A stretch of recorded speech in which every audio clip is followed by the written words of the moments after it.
Hey, abundant parents, it's Leah. How good are you willing to allow your life to be? In this video, I'm going to show you the 5 ways that I allow my life to be good. Thank you so much for watching. If you like this video, please give it a like. If you'd like to hear more from me, please subscribe. I do post a new video at least once a week, sometimes more. So also hit the bell. That way you'll be notified when I post new videos.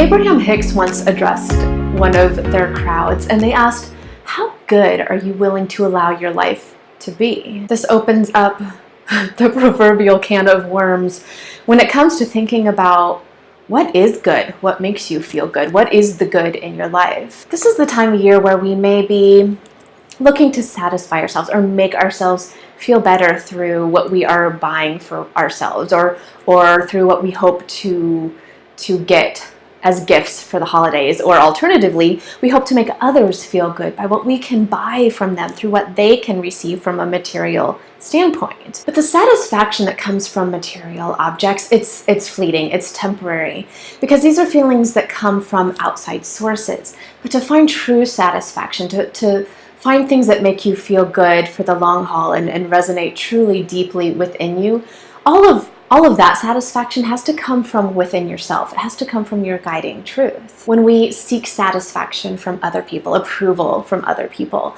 when we depend on other people to make us feel better, and similarly, when we depend on things outside of ourselves to make us feel better, we'll never truly have a sense of satisfaction. There will always be something lacking. There will always be something that's left feeling unfulfilled. But when you're seeking satisfaction from within, then you need only look as far as the question of how good are you willing to allow your life to be? When we turn the conversation away from what we need to have to feel good or what we need to achieve to feel good, and we turn the lens back towards ourselves about what we already have within ourselves to find satisfaction to feel good now, it really shifts the conversation you have with yourself. Not only about the holidays, sorry if I'm totally ruining them for you right now, but also what to do to feel good, to allow yourself to feel good with the life that you have now. We will often hear phrases like, get out of your own way, or it's mind over matter. But there really is some truth to that. When we stop to really consider the effect we have on our own mind and our own life, we see that we do actually possess a lot of power to control the realities of our life. It is truly about allowing your life to be good. And sometimes that takes a lot of inner work. Sometimes that takes a lot of practice. It takes a lot of showing up for yourself every single day in a really positive way. It takes shifting bad negative thought patterns and doing the work to bring a positive new habit into your life. Sometimes it takes all of that work before the allowing part comes with a lot more ease. The practice of allowing good things into your life, shifting your perspective to see good, it doesn't have to be a lot of work. It doesn't have to be hard work, but it does take consistent work. You do need to show up for yourself every day because that's how habits are formed, good or bad. So how do I practice having a good life? It's the same way I show my kids how they can expect to have a good life. The practice of me teaching my children to live by the laws of attraction are the same ways that I'm teaching myself to show up and live by the law of attraction every day. As I've spoken of on many occasions, you have to practice what you preach, because the idea of do as I say, not as I do, it just doesn't work, especially when you're a parent. What is the number one way that I show my kids and myself the practice of having a good life is I practice gratitude.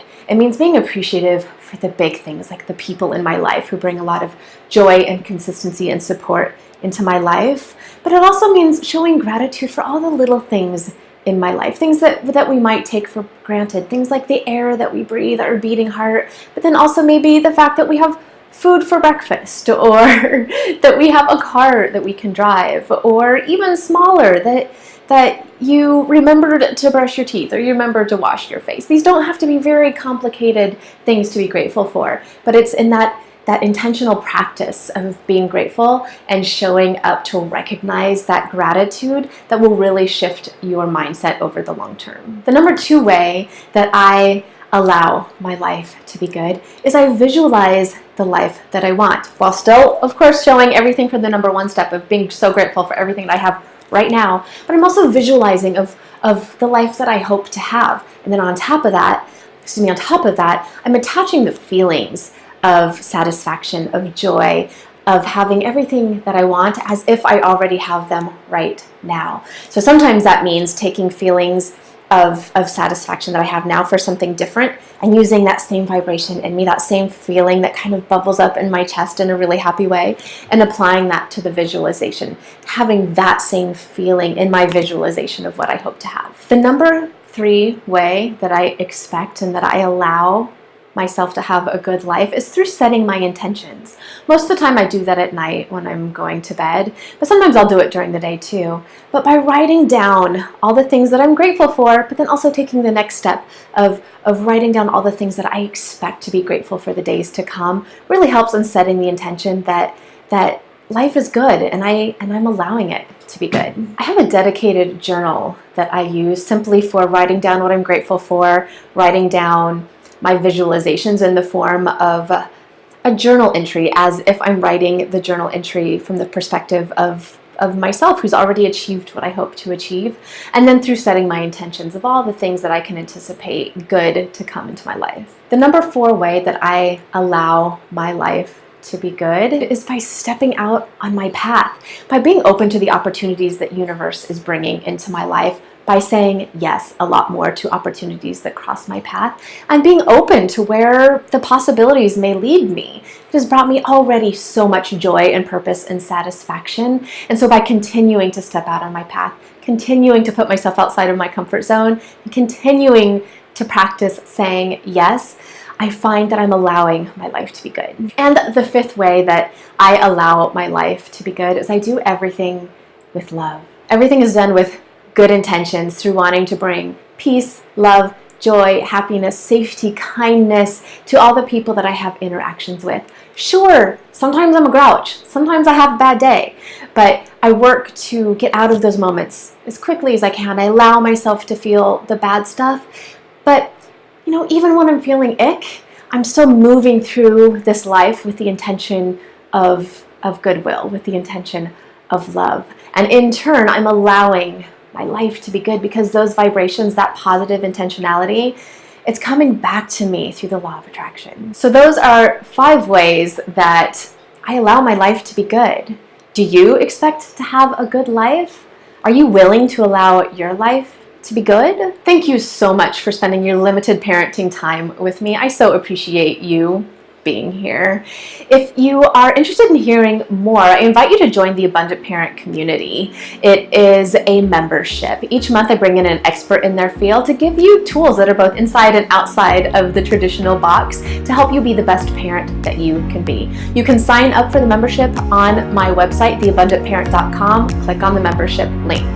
I also invite you to join the Facebook group. We open up the conversations. We talk about things that are important to us. And again, sometimes those are a little bit outside of the box, but it is a safe space to explore this idea of how we are impacting our own lives and the lives of our children. Until next time, I wish you a day full of light, love, and abundance.